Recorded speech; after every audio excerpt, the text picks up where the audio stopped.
LinkedIn News. From the news team at LinkedIn, I'm Jessi Hempel, and this is Hello Monday. It's our show about the changing nature of work and how that work is changing us. Have you ever taken a look around at the top layers of business and noticed just how similar the leadership seems? You know what I'm saying here. There's not a lot of diversity in any respect up in the C-suite. And if you look at which startups get funded, the problem gets even worse. It's mostly men, the vast majority of the time. My guest today is Julia Boorstin. We've known each other for a long time. She's CNBC's senior media and technology correspondent. And before that, she worked at Fortune, like I did. Julia has reported on and built relationships with many of the women who have succeeded in startups. She points out that they have a lot in common. They're adaptable, empathetic, they're vulnerable, and they're grateful. Julia has gathered her research in a new book called When Women Lead. It's just come out, and I have to tell you, it is both rigorous and a great read. I learned so much on a subject I actually thought I knew quite a bit about. Julia focuses her book on women entrepreneurs in particular, and when we started talking, I needed to understand why she got so specific when she's reported on women from all over business. Here's Julia. It's really hard for anyone to be an entrepreneur. Launching and scaling a business is really hard. I mean, there's no official measure of the failure rate, but by some measures, it's like 90% of all entrepreneurial ventures fail. So we're talking about an incredibly high failure rate. And also the fact that in this field, probably more than any other field in American business, women are in the tiniest minority and face the largest hurdles. So I wanted to look through the lens not of women in corporate America, where women are in greater numbers, but where are women in the smallest minority? Where do they face the highest odds against them? Because if we can find the women who succeeded there, those are the women who are most exceptional, who would have lessons for all of us to learn. So I thought, where's the part of this business world where women have it the hardest? And look, women now are 8% of all CEOs of the Fortune 500. But when it comes to venture capital, the fact that last year, female founders drew just 2% of venture capital dollars, that to me is crazy. It is mind-boggling. And over the past decade, it's been about 3% of venture capital dollars. And I thought that number alone is so powerful. If I could look at those women who had secured that 3%, that would be an amazing lens to tell this bigger story of people who had defied the odds. Percents are hard to grasp in audio, but let's try right now, because Julia's point is so important. To translate this statistic into dollars, 3% investment is like saying women entrepreneurs get $3 to every $97 invested in startups run by men. It's such a small number that Julia's copy editors for the book thought it was a typo. So, for instance, about 2,000 companies went public between 2013 and 2020. 0.9% of them had a female founder CEO. 0.9%, 18 of those 2,000. So, I mean, literally, these are not typos. They seem like typos, but they're not typos. And I think if you look at these numbers, okay, 2%, 3% of VC dollars go to companies with female founders. And if you look at the companies with co-ed founders, that's 16% of capital. But to me, the craziest statistic is that 82% of all venture capital dollars went to companies with no female co-founders, so male-only teams. I mean, that's crazy to me.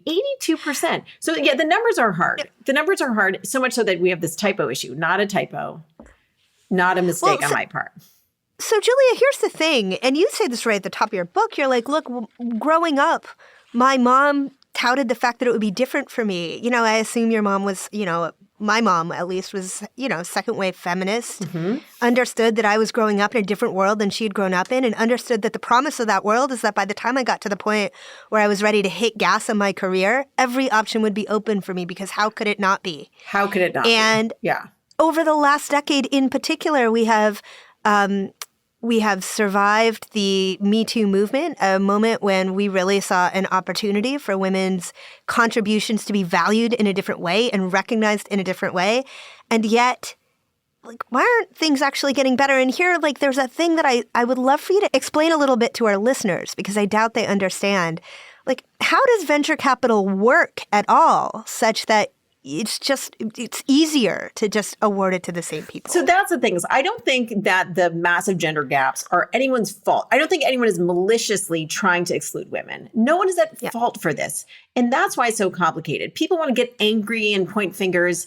There's no one to get angry and point fingers at. There is a whole institutional, structural challenge here that is really hard to budge, right? And these numbers are very hard to budge. I mean, if you think about the fact that something like $330 billion of venture capital was deployed last year. That is a massive amount of money, and it's also really powerful. I mean, think about the companies that are changing the way we live and work and play. I mean, LinkedIn is a perfect example. These are companies that could grow and scale quickly because they had venture capital dollars. So also another reason to focus on this tech space is because this world is hugely valuable, hugely powerful, not only from a business perspective, but also from a cultural and societal perspective. So the venture capital industry is small. It's unregulated. It's not like Wall Street, which has had various reckonings of becoming more diverse because these are publicly traded banks. Venture capital is small groups of investors who gather money from LPs, limited partners. Then they take those funds and they make bets and investments in startups in exchange for a piece of equity, in exchange for shares in that startup at various points in the startup's life cycle. If you're making a bet early on a startup, that startup may not have revenue. It may not even have a long ways from profits, but it may not know exactly how it's going to be making money, but it may have an idea. So at that point, investors are betting on the founder, maybe what kind of a track record the founder has, and just the idea itself, not the business plan at that point. Right. And so at that very early phase, how much the investor likes the entrepreneur and wants to spend time with them building this idea, and how much that entrepreneur reminds them of other entrepreneurs who've been successful is hugely important. And this thing of pattern matching, we talk a lot about unconscious bias, which is simple pattern matching. We've talked about pattern matching on the show before, and it's just what it sounds like. People remind you of someone just because of how they look or how they act. Like maybe you meet a young 20-something white male student at an Ivy League school in the East Coast, and you think, well, that's what Mark Zuckerberg looked like. Surely this guy will be successful. People are trying to find patterns. It's a very natural human instinct. And that, I quote a VC saying, I'll invest in anyone who reminds me of Mark Zuckerberg. This idea that you want to find someone who fits the pattern, because then you're more likely to have a success in this hit-driven business. And Julia, even as you say that, I want our listeners to reflect on their own experience for a second, because pattern matching can feel nefarious when it comes to awarding early venture capital.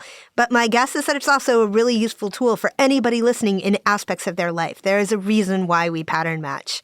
And understanding that also helps us address it.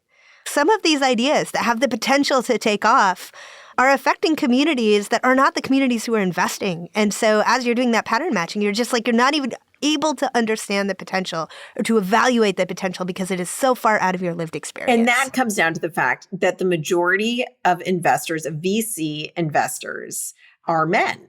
And that's something that is very hard to change because these venture capital firms are very entrenched and they change very, very slowly. So if you have people who stay at a VC firm for decades at a time, you're not going to have the same kind of change as, say, a retail company with management that's growing and changing, or even Wall Street. And of course, you have to look at what kinds of investments the investors are going to make. So when you have VC funds that are fundamentally more likely to be run by men, the fact that male investors are more likely to invest in male founders by a lot, female investors are twice as likely to invest in women as men are, then you just have this cycle that perpetuates.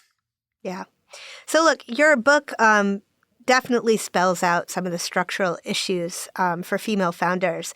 But first and foremost, your book is one of optimism. You have basically spent a considerable amount of your 20-year career, and in particular, the last few years preparing for this book, trying to discern where women's superpowers lie, to talk to the women who have figured out how to succeed anyway about why. I want to sort of unpack some of those superpowers, but I want to start with this wonderful observation you make right at the end of the book, and I'm going to read it because it caught me by surprise. You write, "What was most surprising to me about those characteristics was that they were not innate.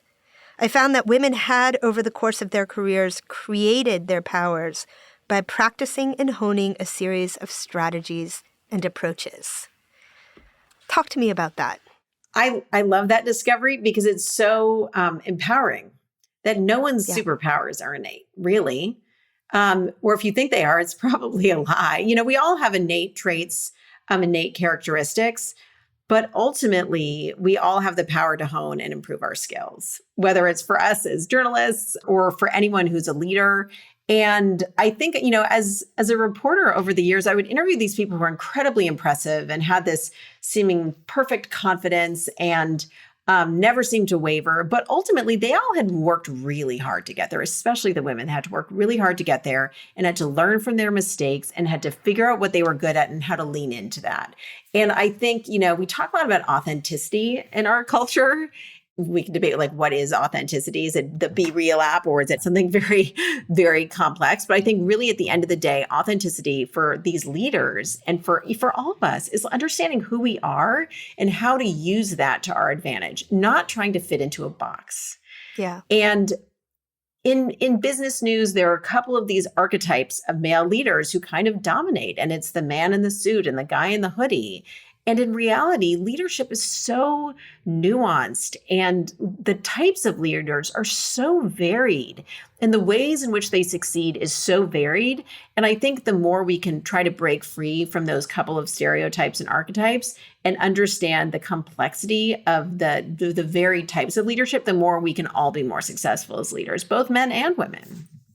So I want to talk through a few of these superpowers. Let's start with the growth mindset, since you're talking about that, the importance of realizing that so much of this is not innate. I love Carol Dweck's work. A lot of people on this show reference Carol Dweck's work. She was the professor at Stanford who developed the theory of mindset and who introduced this idea that if you believe that you can improve, you are more likely to be able to improve. And many people have gone on to say that that is actually a more important trait than being naturally gifted at something.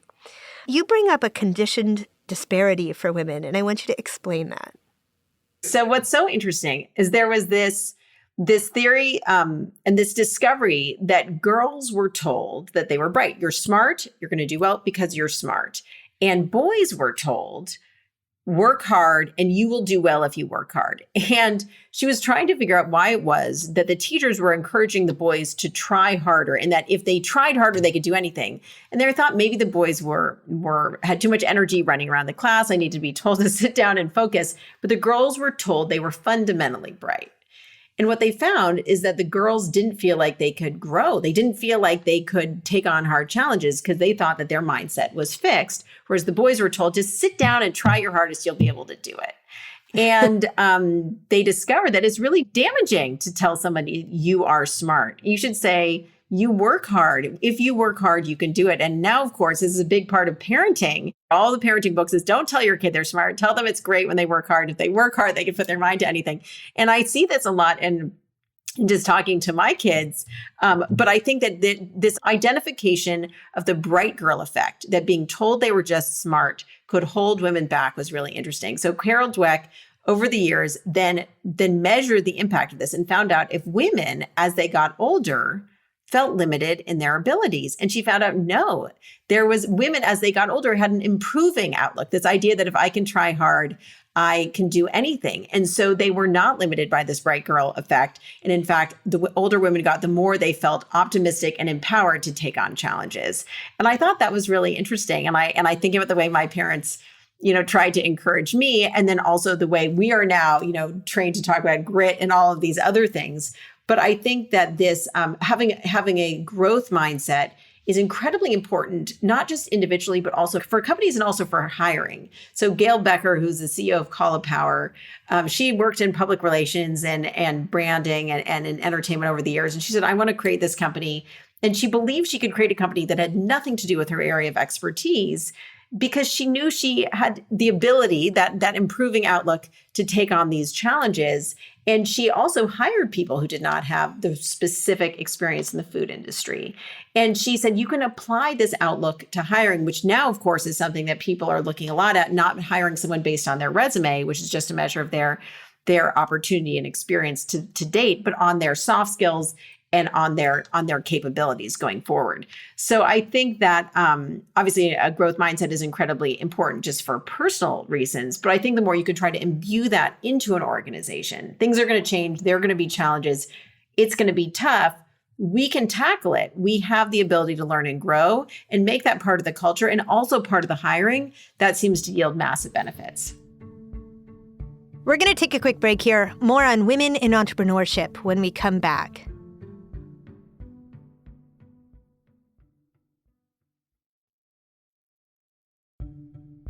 And we're back. Today we're hearing from Julia Boorstin on female entrepreneurs. There's something so many of them have in common. We practice it a lot here at Hello Monday: gratitude. This idea of gratitude came up so much in Julia's interviews that she started searching her transcripts to make sure that she was hearing it as often as she thought. I started digging into the research to try to figure out the role of gratitude in business. And there are some amazing studies showing that people who practice gratitude are better at doing long-term planning and long-term thinking. And there's this one specific study that I think sums it up. They bring in people for a study and they say, would you rather take $50 now or $84 later? And if they just offer them that choice, most people would take $50 now. Then they brought in people to see what the impact would be of doing these different writing studies. So they would have someone write about being happy, someone else write about feeling grateful, and try to bring them into that mindset of happiness or gratitude. Feeling happy did not impact the outcome of whether they took $50 now or $84 later. But practicing gratitude made people want to take $84 later.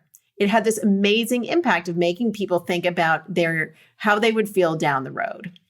And the same thing is found to be true for leadership, in that if you're feeling grateful, you're not as anxious about the near-term success. You're not as anxious about what happens tomorrow, maybe as anxious about the quarterly numbers, and you can plan more for the long term.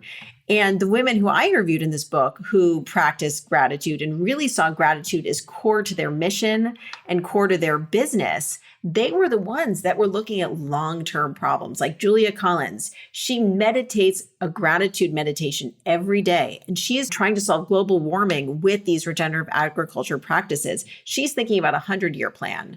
Not about a short-term plan, but a 100-year plan. Or Sheena Allen, who's trying to fix the banking for the unbanked, all these people in the community she grew up with in Mississippi who don't have access to financial services. She said, I am so lucky. I can help solve these problems. She sees her proximity to her community, but also her understanding of the solution as this gift.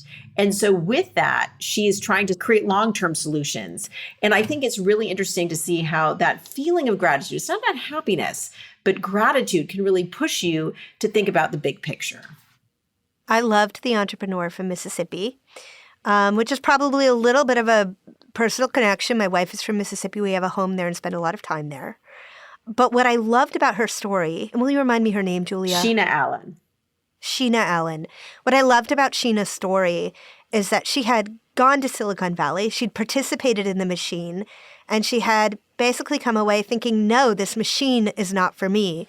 And two things happened of note there. One is that she was able to connect with an investor who basically taught her how to translate what she hoped to do into the language of the group of people who could enable it for her. And that felt singularly important to her success. And the second is that she was like, pshwa, geography. I'm moving to Atlanta. I'm going to a place where I can actually do what I want to do.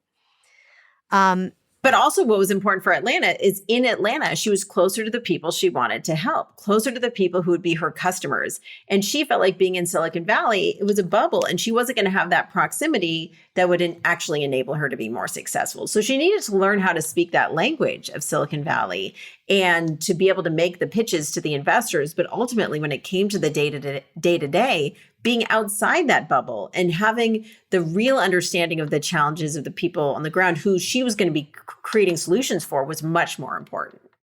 Right. So I want to talk a little bit about the relationship between women and EQ. And I have to say, I was prepared to read this and I was prepared to be unsurprised by it. Because of course, women are just better at EQ. Like that's an assumption I make. And by the way, it's also not always true in the workplace, I have learned. But actually, I thought you just brought such, again, nuance and rigor to the discussion. Like, what are you really talking about there? Where is it that women bring something to bear? I think it's so interesting because, yeah, I mean, we talk about emotional quotient. By the way, I also talk about the adaptability quotient. And these are terms that are thrown around so broadly.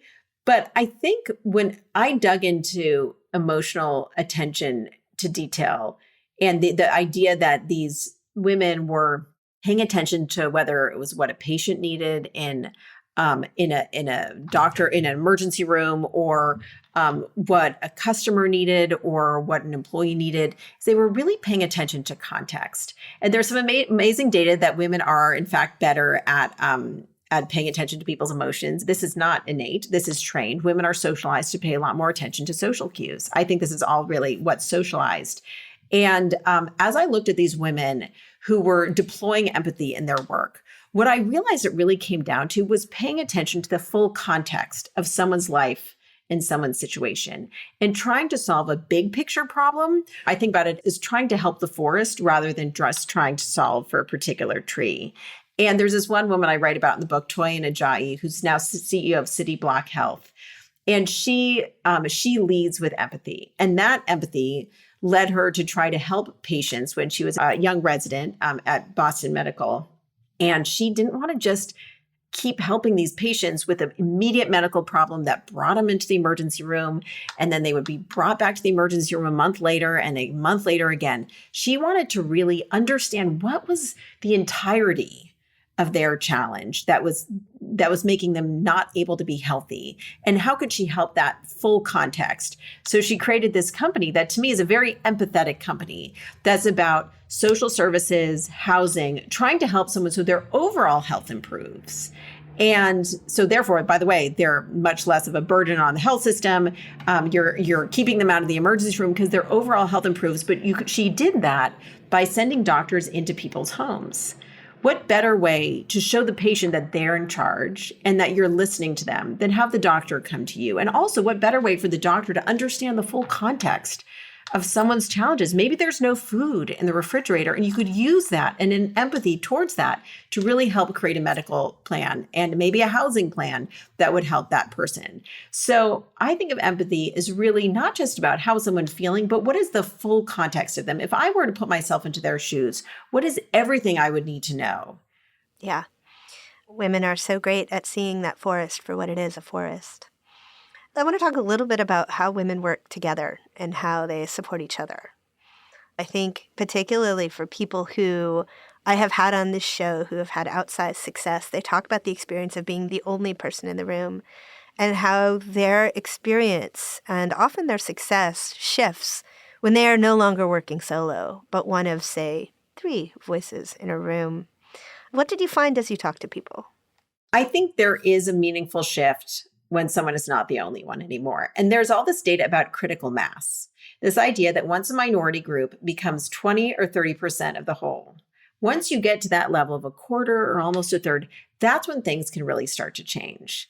There's this stereotype that women who, in order to succeed, they had to be sharp-elbowed and act like one of the guys and had to fight for their position and were not helping the younger women. Mm-hmm. And I think that the more women get into positions of power, the more that absolutely changes.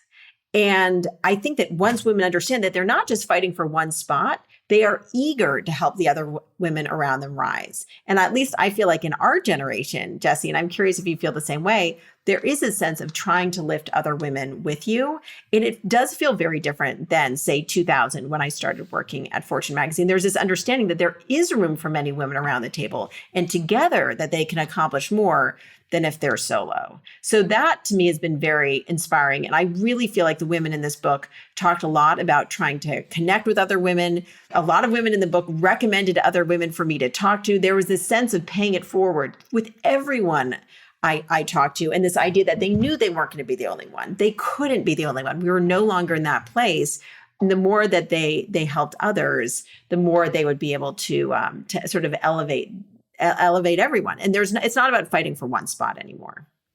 Well, and to your question, do I notice it? Coming up, there was one type of female leader that we saw and had modeled for us. And you were expected to conform to that model of leadership. And I think that one thing your book does so beautifully is it shows how varied leadership can be. The women in this book, they don't all lead the same way. They all lean into their strengths in pursuit of their purpose and in pursuit of the thing that they care passionately about. It looks totally different. And that is its own gift and opportunity for this generation. Just the ability to model all kinds of different ways to do it. And also this idea that the more you understand who you are, the more you can be true to who you are, and that will make you more successful. And I do think female leadership has changed a lot. And I think 30 years ago, there was one way to do it, and it was probably to act like a man. And now you can lead in whatever way is best for you and find success in that. And that's what I found in the women in this book. And I totally agree. There is not one model of female leadership. But I do get the sense that there is a particular movement right now. And I think it's really been growing in the past couple of years. Networks, organizations, companies designed to help women help each other. I was really blown away by the data of how small groups of women can have a meaningful impact on performance, and also how big things like conferences can have a meaningful impact on women's abilities to get jobs and promotions. I mean, I'll fully believe in groups that are as diverse as possible and having men and women interact for every number of reasons, including the fact that it's often the men that hold the power. But the idea that there is a tangible, measurable difference for women to get together for something like the conferences for women, you see an measurable outcome in the number of promotions and pay raises. That means that these types of things actually have value. And I think it's because when the women go back to work, they know that if they can get their new to give them a leg up as well, then they can all help each other because there's not just one spot for them anymore. Julia's path into business journalism laid the foundation for the work that would interest her. A lot of it feels so familiar. You know, we both worked at Fortune very early in our careers. She was there in the early aughts, and she left right before I arrived. But so many things feel very similar. She has this one story. A male colleague, a friend of hers, comes into the office one day. He's just gotten this amazing assignment. He's traveling to Mongolia. And the story he's reporting isn't even a natural fit for the magazine, not exactly business news. But they're going to make it work because it sounds so interesting and so fun. And yeah, it's a little taxing on the budget, but they can make an exception. And he got the assignment after business hours, outside the office. I do think things have changed. And in that story of when my buddy at work got that amazing assignment to go to Mongolia, the reason I was so annoyed about it was because he came in one morning. We talked every morning when we would get our coffee. And he said, you know, I played tennis with our bosses last night and they'd had drinks. And it was there that they had made that assignment, that they had been like, oh, that's a great idea. He made his pitch. And they were like, that's a great idea. And I just felt like, you know, I didn't fit in those rooms. I wasn't going to go have bourbon with our bosses after tennis. I mean, that all to me seems so foreign. And I felt so divorced from that world that I knew that there was this whole world that wasn't my world. And I was tangential to it. So I was going to keep my head down and do my work and know how to read the SEC documents and make sure I wasn't afraid of any assignment and I could take on any, you know, wonky assignment that they threw my way. But I wasn't part of that community. And I think a lot has been done since then. Look, there's a female editor-in-chief of Fortune magazine. There's a female editor-in-chief. And I think that this idea of the pattern matching, whether it's investing in a startup or the pattern matching of the editors thinking this young writer reminds me of myself, I think there has been a movement away from that. And I a lot more not meritocratic, because I do think that journalism is meritocratic and has always been in a way, but just more in terms of the opportunities, a lot more aware of some of these patterns and a lot more aware of how some of these assignments are made. And I do think things have changed. I am optimistic. So, Julia, you are one of the more hardworking journalists that I witness. You continue to evolve relationships and stories. You've come out with this great book. What do you want to do personally next? Like, what's your next big challenge? Well, right now, I'm just focused on getting it out in the world. It was really fun for me to record my audiobook. And to me, that was a process of taking a step back, because to go into the soundproof room and to read these words that I had toiled over for so long, and to think about what I'm really talking about here, and to think about what the messages are. And trying to break these stereotypes and elevate new images and change the conversation. And I think for now, I mean, I would love to write another book eventually. I really love the process. But for now, to really sort of dig into some of these things that I was working with alone in my room at my desk and to talk about them publicly. And I do think that we are at a moment right now where women are excited to elevate each other and men are ready to think about leading in different ways. And everyone is starting to see the opportunity in embracing a varied range of ways of leading. And the data and the stories were so exciting to me. And to use the data to kind of unlock the stories, I found super empowering. And I've been using a lot of these things in my own life, just as a reporter and as a mom, frankly. That I think that right now I'm ready to like dive into some of these things and take them out into the world, and then ultimately hope to get a chance to write another book. But now I'm just excited to talk about this stuff. There's so much more to do. That was Julia Boorstin. Her book, When Women Lead, is a must-read for everyone. So how can you support women in your organization? What are you doing already? Let's talk about it on Hello Monday Office Hours this week. You can find us on the LinkedIn news page at 3 p.m. Eastern, or drop us an email to hellomonday@linkedin.com, and we'll send you the link. Office Hours, please remember, is truly that, an informal time to check in with us, producer Sarah Storm and me. Bring your coffee, bring your snacks. We look forward to seeing you. If you like the show, please follow and review it wherever you get your podcast and share it with a friend. Thanks so much. Hello Monday is a production of LinkedIn News. Sarah Storm produces our show with mixing by Joe DeGiorgi. Courtney Coop is head of original programming. Dave Pond is head of news production. Michaela Greer and Victoria Taylor help us grow all the time. Our theme music was composed just for us by the mysterious Breakmaster Cylinder. Dan Roth is the editor-in-chief of LinkedIn. And a special thanks to my friend Ben for always listening. I'm Jessi Hempel. We'll be back next Monday. Thanks for listening.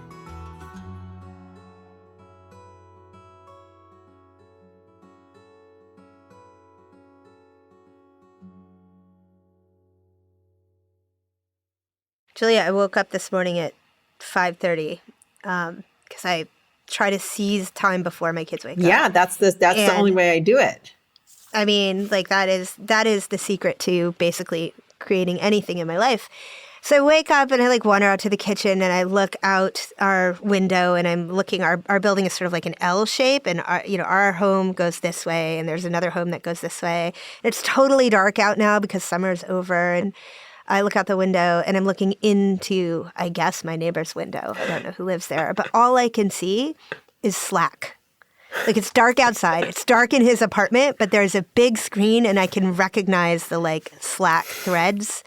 And I just think, oh my God, we're all in Slack right now at 5:30 across Brooklyn, everywhere.